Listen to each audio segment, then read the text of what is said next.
Hola a todos, bienvenidos a Nepantlatoli, netas, rojidos y metáforas del abuelo jaguar. Los saluda Nool Balam, el abuelo jaguar, y les da la bienvenida recordándoles que en Nepantlatoli, los niños del sexto sol, somos testigos de un cambio de era. El video de esta vez se va a llamar Pseudo argumentos sin pruebas. Estamos ante la situación de Genaro García Luna, evidentemente coludido con el narcotráfico, evidentemente igual que su supuesto jefe, aunque ya no sabemos quién era el jefe en la realidad, Calderón, el expresidente Calderón, y metido mucho más arriba del cuello, está totalmente rebasado por hundido en toda la porquería y con nexos con muchísima gente terrible, ¿no? Ahora, ¿qué es lo que pasa, no? Estos argumentos o estrategias y tácticas de la derecha, ¿no? En realidad ya a lo que se le orilla, pues es a que, para salvarse, pues declarara en contra de Calderón, y podría llegar esto a Fox, podría llegar a Cedillo, podría llegar a quien tuviera que llegar, para el lado que fuera. Pero entonces no, como no contábamos con su astucia, entonces ahora lo que hacen es, no, la culpa la tiene AMLO, ¿no? Hay una situación muy curiosa porque esta cuestión de que en estos medios, como de una especie de pseudo, de nobleza, pero no porque sean nobles o buenos, sino porque esta casta privilegiada neoliberal, tenían, y eso es muy fuerte de llegarse a percatar uno de ello, son personas que no pueden no se puede considerar que cometieran un error, que los cometen desde luego, y sobre todo que no pueden ser sujetos de culpa ni muchísimo menos de responsabilidad, aunque como este hombre están totalmente coludidos con el narcotráfico, pero ellos no pueden aparecer en eso. Es algo que está como psicológicamente negado en ellos, desde luego que en el medio en el que se mueven y en la gente a la que manipulan de a pie, ¿no? Porque hay gente que los apoya, que creerá la inocencia de este señor y cosas por el estilo, ¿no? Y esto es todo una deformación mental, emocional, espiritual, podríamos decir, psicológica en cualquier caso, muy fuerte, porque realmente no es ver el mal donde está y como es y querer forzar y retorcer las cuestiones exactamente al revés, ¿no? Porque todos los que no son ellos son culpables, o son los que están para ser culpables, ¿sí? Aunque no tengan culpa, pero la culpa es de el más tonto, vamos a decirlo en términos educados, y el más tonto no es el menos inteligente, sino el más tonto es el más de a pie, o el más honesto, ¿no? O el porque es bueno más ingenuo, etcétera, etcétera, etcétera. O sea, ellos no están para tener la culpa, sino cargársela a todos los demás. ¿Qué es lo que está pasando? Ahora, ¿cuál es el punto a que se llega? La acusación, sin argumentos reales, porque los argumentos pueden supuestamente darse, pero un argumento sin pruebas no es un argumento, ¿no? Sin verdaderos argumentos, porque carecen de pruebas, ¿no? Inventarte un choro, inventarte una mentira, pues eso cualquiera, y podría parecer un argumento, pero necesitaría pruebas, ¿sí? Sin embargo, lo dicen sin pruebas. Por ejemplo, en este caso, el echarle la culpa a López Obrador, así como, qué astuto soy, ¿no? Ya parecía que lo único que podía hacer para salvarme era señalar a los verdaderos culpables, a mis cómplices. Pues no, la culpa la tiene López Obrador, ¿no? ¿Con cuáles pruebas? Con ninguna. Esta es una cuestión muy importante, porque es lo que yo he llamado, y no es la única conducta que lo menciona, la metáfora que yo denomino el fantasma del poder. Cuando desaparece parcialmente o mayoritariamente, que no necesariamente totalmente, el poder, y sin embargo se tienen las mismas actitudes que aparecen enteramente prepotentes pero fuera del lugar, cuando ya no se tiene el poder. Hay que recordar esto y hay que seguirlo mencionando. En el neoliberalismo el discurso fue evidente y eminentemente falso, ¿sí? Ellos imponían las cosas por sus azules, porque se les pegaba la gana, y ya había todo un supuesto correlato que era absoluto y totalmente mentira, ¿no? Y que bueno, ¿en qué proporción la gente les creyó? Yo me atrevería a decir que la gente que se creía eso, pues son los que votaron por Xochitl y por MC. No son pocos. Mucho cuidado con esto, porque aquí, como vamos a ver, es que el problema que tienen es de ser minoría, pero no de ser pocos.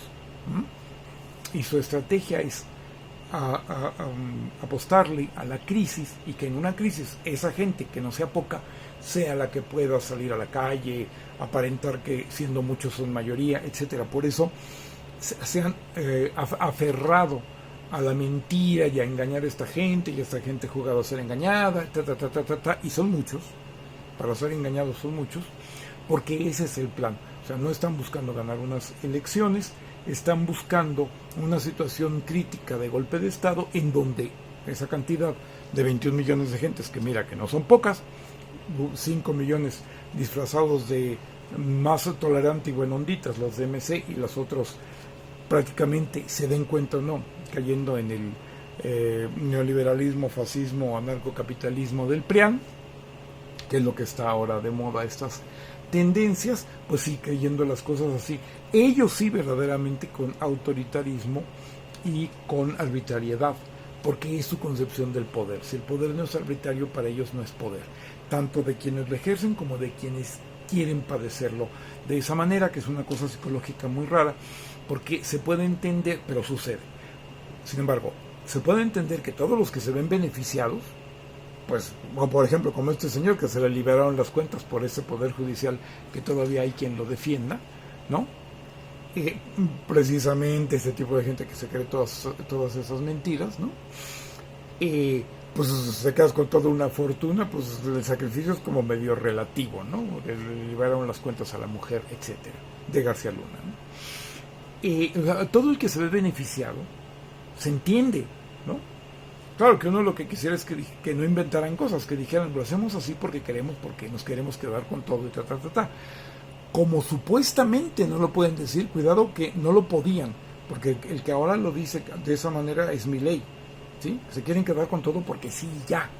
O sea, las justificaciones son cada vez menores, porque alguien puede decir, no, es que él plantea que es mejor para la economía, pero no puede ser mejor para la economía si te llevas de corbata a la mayoría de la población y lo admites, ¿sí? Ahí esa es la que no es la derechita cobarde, la que dice vamos a acabar con todos, pero vamos a seguir siendo nosotros los privilegiados, ¿no?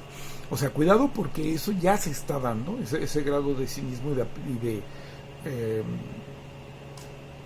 ya no fingimiento se está dando a ese nivel. Acá todavía supuestamente hay un cierto fingimiento, pero realmente la situación es, por ejemplo, hay un mal y hay un bien y tú eres el malo. ¿Y por qué? En este caso López Obrador. ¿Por qué? Porque yo lo digo. ¿Cuáles son tus pruebas? Ninguna. Pero sigo hablando como cuando tenía el poder. ¿Por qué? Pues porque me daba resultado y porque no tengo ninguna otra alternativa que emprender. Y esto lo vemos, lo estamos viendo, ¿no? El neoliberalismo tuvo muchas salidas, pero pues las discursivas no eran su fuerte, era la imposición y punto, ¿no? Y ahora sí me está llamando mucho la atención que siguen mostrando que carecen definitivamente, evidentemente de pruebas, pero ni siquiera de argumentos, ¿sí? Lo digo porque sí, ya. Y ahora, esta argumentación tiene que ver con el quién y con el qué, que esto es muy viejo. O sea, la verdad no depende de sí misma y de que sea una verdad comprobable, contrastable en sí misma, sino de quien lo dice. Que entonces, aunque diga mentiras, valen por verdad porque lo dice alguien que simple y sencillamente tiene poder. Entonces, este es el juego del quién y el qué, que es otra metáfora que se da en muchas circunstancias, lo vamos a ver, pero que políticamente es esto. Por ejemplo, aquí lo estamos viendo, ¿no? Para el neoliberalismo, etcétera, para la derecha, este señor, a pesar de ser evidentemente un delincuente de 7 suelas, pues es un quién, y entonces puede decir su qué, y vale, ¿por qué? ¿Por qué lo dice? ¿Y quién piensa en pruebas? Esto es muy premoderno, ¿sí? Es totalmente muy premoderno, es muy colonial, ¿sí? Es porque yo lo digo y qué, ¿no? Y realmente, como vamos a ver, es lo que está en juego, ¿no? Nosotros sabemos que en la política hay 3 elementos que pueden dar acceso a la política, pero que luego también forman parte del juego político, y que son el dinero, la gente y las relaciones. Tener mucha gente, tener un entramado de relaciones y tener pues la mayor cantidad de dinero posible, ¿no? Estos 3 elementos conforman lo que hace el juego político. Realmente, ¿cuál es el problema? Que la derecha tiene una crisis de tener no precisamente poca gente, sino una minoría muy señalada. Recordemos lo que siempre que viene al caso lo menciono, la cuestión está de que si se gana o gana la izquierda por poco, hay golpe de Estado, ¿no? Acá se ganó por mucho y entonces no hubo golpe de Estado, ¿no? O sea, no inmediatamente, no con toda la fuerza, se les echó a perder el golpe de Estado judicial hasta donde vamos, etcétera, etcétera, etcétera, ¿no? Claro que ahora lo que tienen es que mediáticamente hacen que caduque muy pronto lo que en otros tiempos hubiera sido un impacto muy grande durante mucho tiempo. Esto, por ejemplo, lo vemos muy particularmente en la cuestión del atentado contra Trump, algo que podría haber sido algo de lo que todavía estuviéramos hablando a las 2 semanas prácticamente había fenecido. O sea, lo que los medios deciden tiene una mayor o menor vigencia, y aquello que han de alguna manera soltado al olvido, pues en el momento menos oportuno o más oportuno para ellos, lo pueden volver a colocar en un plano de vigencia y ya está, porque para eso tienen el poder. Pero en un momento determinado sí creo que la inercia, la tendencia más fuerte es a que los acontecimientos pierdan vigencia lo más pronto posible, y obviamente más los que no les conviene, ¿no?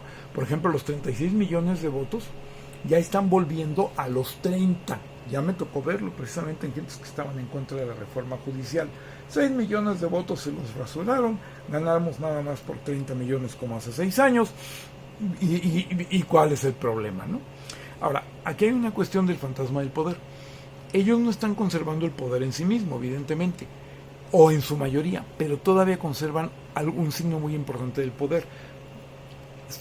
Tener la posibilidad de mentir sin padecer nada, es decir, sin inmunidad, y por lo tanto con inmunidad y con impunidad, con inmunidad y con impunidad, ¿no? Y eso es mucho, porque precisamente es lo que se les tambalea o lo que se les va a acabar con una corte que ya no sea un contubernio con ellos, ¿no? Porque justamente ellos pueden calumniar y decir lo que se les pega la gana, o acusar al mismísimo presidente de la República sin pruebas por esa inmunidad y esa impunidad, ¿no? Tal pareciera que incluso en este momento, o este señor lo está haciendo como un último chance, ¿no? Entonces, porque mañana o más tarde ya no lo van a poder hacer. Entonces, el asunto de lo que ellos quieren es equilibrar su minoría de gente, equilibrarla a base de narrativa, ¿no? Que es una situación muy importante, y lo vemos que son ataques constantes de la hidra de las 1000 cabezas, ¿no? García Luna, esta de apellido Chávez que hizo el rey del cash, Anabel Hernández, evidentemente, por ejemplo, todos los montajes de Loret, que como ellos inventan la historia, porque pues ¿cuál es el problema? Es muy similar a lo que decía Groucho Marx, de estos son mis principios, si no le gusta tengo otros, pues esta es mi historia, si no le gusta pues se la cambio, ¿no? Y dentro de esta situación de que la historia pues es un discurso, es como lo que dijo el francés que invadió México y que dijo pues mi firma no vale más que el papel en el que está puesta, ¿no? Total y de manera cínicamente, evidentemente de gente así su firma no vale nada. Es un poco esto, ¿no? La historia pues es una cosa que se inventa, y pues no, si no se inventa otra, ¿cuál es el problema? Lo que realmente cuenta es que nos sirva, ¿no? Entonces, dentro de toda esta dinámica se da esta cuestión de poder plantear un discurso sin pruebas, y lo que finalmente está en juego es que podamos pasar ya a una modernidad en donde se tenga que comprobar lo que se dice, ¿sí? O sigamos como en la colonia, pudiendo decir lo que se nos pegue la gana, bueno, no nosotros, sino ellos, pudiendo decir lo que se les pegue la gana, porque tienen el poder. Realmente ese es el punto que nosotros tenemos que estar muy pendientes de eso. Eso es lo que ahora se está jugando, y es mucho, ¿sí? Porque, por ejemplo, con la cuestión del Poder Judicial, la reforma del Poder Judicial, ya no se va a poder mentir, calumniar y conspirar, ¿sí? No tan fácilmente, ya no se debería hacer sin pruebas, ¿sí? Entonces, ese es el mundo que se les está acabando, un mundo en donde sí haya diálogo, y no como ellos, que siempre están cerrados al diálogo porque no pueden sostener nada de lo que dicen, en el que hagan argumentos, pero no sean chismes, sino que tengan pruebas, ¿sí? Y que no sigamos como lo vimos en la reforma judicial, que se negaron el diálogo porque no es su juego, para que luego, cuando ya la ven perdida, piden el diálogo, que en su momento negaron y que siempre negarán. Pero eso es lo que está en juego. Una forma antigua de hablar sin pruebas, una forma moderna